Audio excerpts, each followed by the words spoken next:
தொகுதி உங்கள் பிரதிநிதி பகுதியில் இன்று நாம் பார்க்க இருப்பது திருநெல்வேலி மாவட்டம் ராதாபுரம் சட்டப்பேரவை தொகுதி. ராதாபுரம் சட்டப்பேரவை தொகுதியில் மொத்தம் 2,31,723 வாக்காளர்கள் உள்ளனர். இவர்களில் ஆண் வாக்காளர்கள் 1,15,100 பேரும், பெண் வாக்காளர்கள் 1,16,623 பேரும் உள்ளனர். மூன்றாம் பாலினத்தவர் யாரும் இல்லை. ராதாபுரம் தொகுதியை பொறுத்தவரை 1996 வரை காங்கிரஸ் கோட்டையாக இருந்தது. இங்கு 7 முறை காங்கிரஸ் கட்சி வெற்றி பெற்றுள்ளது. ஒரு முறை தமிழ் மாநில காங்கிரசும், 2 முறை திமுகவும், 1 முறை அதிமுகவும் வெற்றி பெற்றுள்ளன. கடந்த தேர்தலில் அதிமுக கூட்டணியிலிருந்து தேமுதிகவுக்கு இந்த தொகுதி ஒதுக்கப்பட்டதை அடுத்து இங்கு போட்டியிட்ட தேமுதிக வேட்பாளர் மைக்கேல் ராயப்பன் வெற்றி பெற்றார்.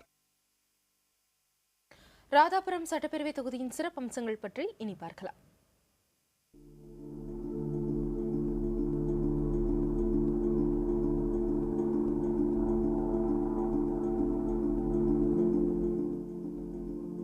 ராதாபுரம் சட்டப்பேரவை தொகுதியில் அதிக அளவில் விவசாயம் நடைபெறுகிறது.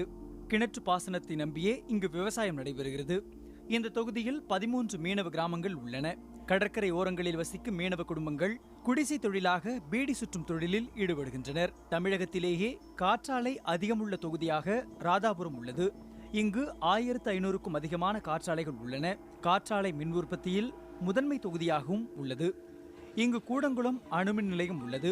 விண்வெளி ஆராய்ச்சிகளில் முக்கிய பங்கு வகிக்கும் மகேந்திரகிரி விண்வெளி ஆராய்ச்சி மையம், உவரி சுயம்புலிங்க சுவாமி கோவில், கப்பல் மாதா கோவில், வள்ளியூர் முருகன் கோவில், காவல் கிணறு விளக்கில் தினசரி சந்தை போன்றவை இத்தொகுதியில் குறிப்பிடத்தக்க இடங்களாக உள்ளன. ராதாபுரம் தொகுதியின் சிறப்பம்சங்கள் பற்றி பார்த்தோம். இனி அந்த தொகுதியின் எம்எல்ஏ பற்றிய விவரங்களை பார்க்கலாம். ராதாபுரம் சட்டமன்ற தொகுதியின் எம்எல்ஏவாக மைக்கேல் ராயப்பன் இருக்கிறார். திசையன் விளை அருகே உள்ள நடுநந்தன் குளத்தில் பிறந்த இவருக்கு வயது 52. பள்ளி படிப்பு முடித்த மைக்கேல் ராயப்பன் மும்பை சென்று பல்வேறு தொழில்களில் ஈடுபட்டு பின் திரைப்பட தயாரிப்பாளரானார். பல்வேறு திரைப்படங்களை தயாரித்துள்ள இவர் அரசியலில் சேரும் எண்ணத்தில் கடந்த 2010ஆம் ஆண்டு விஜயகாந்தின் தேமுதிக கட்சியில் இணைந்தார். அடுத்த ஆண்டே ராதாபுரம் தொகுதியில் தேமுதிக சார்பில் போட்டியிட்டார். தேர்தலில் வெற்றி பெற்ற ஓராண்டுக்கு பிறகு அக்கட்சியிலிருந்து விலகிய மைக்கேல் ராயப்பன் தேமுதிக அதிருப்தி எம்எல்ஏவாக இருந்து வருகிறார். ராதாபுரம் தொகுதியின் எம்எல்ஏ மைக்கேல் ராயப்பன் தேர்தல் நேரத்தில் கொடுத்த வாக்குறுதிகளை நிறைவேற்றியுள்ளாரா? மக்களின் எதிர்பார்ப்புகள் என்ன? அவர்கள் முன்வைக்கும் கேள்விகள் என்ன? அவற்றுக்கு எம்எல்ஏ தரும் விளக்கங்கள் என்ன என்று இப்பொழுது பார்க்கலாம். கடந்த அரசு ரூபாய் 369 கோடி ரூபாய் செலவில் கன்னடியன் கால்வாய் திட்டத்தை செயல்படுத்தி 2 வருடமாக பணி மிகவும் நல்ல முறையில் நடைபெற்றது. அதன் பிறகு வந்த சட்டமன்ற தேர்தலில் இப்போதைய எம்எல்ஏ அவர்கள் மீண்டும் மீதமுள்ள வேலையினை முடித்து இப்பகுதியில் நல்ல செழுமையாக்க வேண்டும் என வாக்குறுதி தந்து ஜெயித்தார்கள்.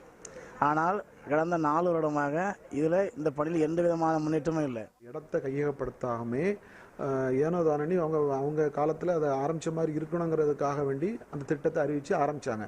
அதில் நடைமுறை சிக்கல் தான் அது. இந்த 3வது 4வது ஸ்டேஜ் இன்னும் முடியாமல் இருக்கிறது காரணம். ஆனால் அதுக்கும் நான் முதலமைச்சர்கிட்டையும் மனு கொடுத்துருக்கேன், பொதுப்பணித்துறை அமைச்சர்கிட்டையும் மனு கொடுத்துருக்கேன்.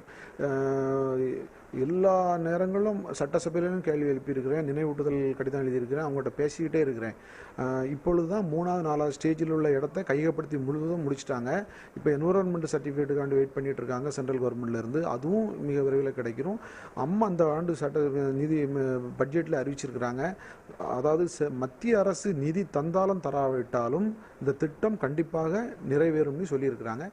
இப்போ ராதாபுரம் பகுதியில் கூடன்குளம் ஒரு முக்கியமான பகுதி. இங்கே அனல் நிலையம் இருக்குது. இந்த கூடன்குளத்திலிருந்து தூத்துக்குடி வரைக்கும் கிழக்கு கடற்கரை சாலைன்னு சொல்லிட்டு ஒரு சாலை ஒரு திட்டத்தை ஒதுக்கியிருக்காங்க. இது கிட்டத்தட்ட 217 கோடி ரூபாய் இதுக்கு அலாட் பண்ணியிருக்காங்க. இந்த சாலையில் ப்ராப்பராக இது வரைக்கும் எந்த பணியுமே முறையாக நடக்கலை. நிறைய இடத்துல குழி தோண்டி போட்டிருக்காங்க, நிறைய இடத்துல ரோடு இல்லாமலே இருக்குது. ராதாபுரம் தொகுதி தான் திருநெல்வேலி மாவட்டத்திலே கடற்புற பகுதி உள்ள தொகுதியாகும். அதில் இந்த கிழக்கு கடற்கரை சாலை நம்ம தொகுதி வழியாக போகுது. அதுக்கு அந்த நம்ம தொகுதிக்குள்ளேயே சுமார் 217 கோடி ரூபாய்க்கு உள்ள இந்த கிழக்கு கடற்கரை சாலை டெண்டர் விடப்பட்டு ஒரு முக்கால்வாசி பணி முடிவெடுத்து விட்டது. இன்னும் கால்வாசிக்கும் டெண்டர் விட்டு இப்போ அடுத்த மாதத்துலேருந்து வேலை தொடங்குவதாக இருக்கிறார்கள். அதுவும் மிக சீக்கிரத்தில் அந்த வேலை முடிஞ்சிடும். இந்த பகுதியில் ரயில்வே மேம்பாலம் அமைப்பதற்காக பல கோடி ரூபாய் சுமார் 2 வருடங்களுக்கு முன்னால் நிதி ஒதுக்கப்பட்டது.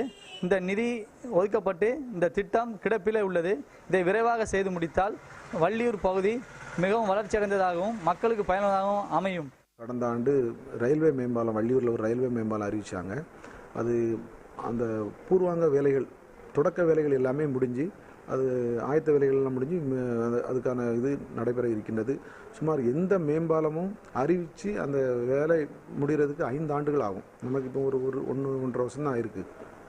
அதற்காக தீவிரமாக நான் முயற்சி பண்ணிட்டு இருக்கிறேன். மிக விரைவில் அதுக்கான அந்த மேம்பாலம் அமைய இருக்கிறது. நம்ம ராதாபுரம் தொகுதி எம்எல்ஏ பேர் மைக்கேல் ராயப்பன். அவர் இந்த தொகுதிக்கு அவ்வளோ எதிர்பார்த்த அளவுக்கு செய்யலை. திசைநிலை மனோ கல்லூரி இயங்கிட்டு இருக்கு. அதுக்கு இட வசதி இல்லாமல் இருந்துச்சு. எனது சொந்த இடம் சுமார் 5.3 ஏக்கர் நிலத்தை அந்த கல்லூரிக்கு இலவசமாக நான் பட்டா மாற்றி கொடுத்துருக்கிறேன். இப்போ அந்த இடத்துல புரட்சி தலைவி அம்மாவுடைய அரசு சுமார் 7.5 கோடி ரூபாய் நிதி ஒதுக்கி அதில் ஒரு அந்த கட்டடம் கட்டுவதற்கு நடவடிக்கை எடுக்கப்பட்டு இருக்கிறது. திசைநிலை, பனகுடி, வடக்கன்குளம், செட்டிக்குளம் இந்த 4 ஊர்லேயும் கால்நடை மருத்துவமனை சுமார் ஒவ்வொன்றும் 22.5 லட்சம் ரூபாயில் ஒவ்வொரு 4 ஊர்லேயும் கால்நடை மருத்துவமனை தமிழக அரசு கொடுத்துருக்காங்க. இதுவும் என்னுடைய முயற்சியில் வந்தது தான்.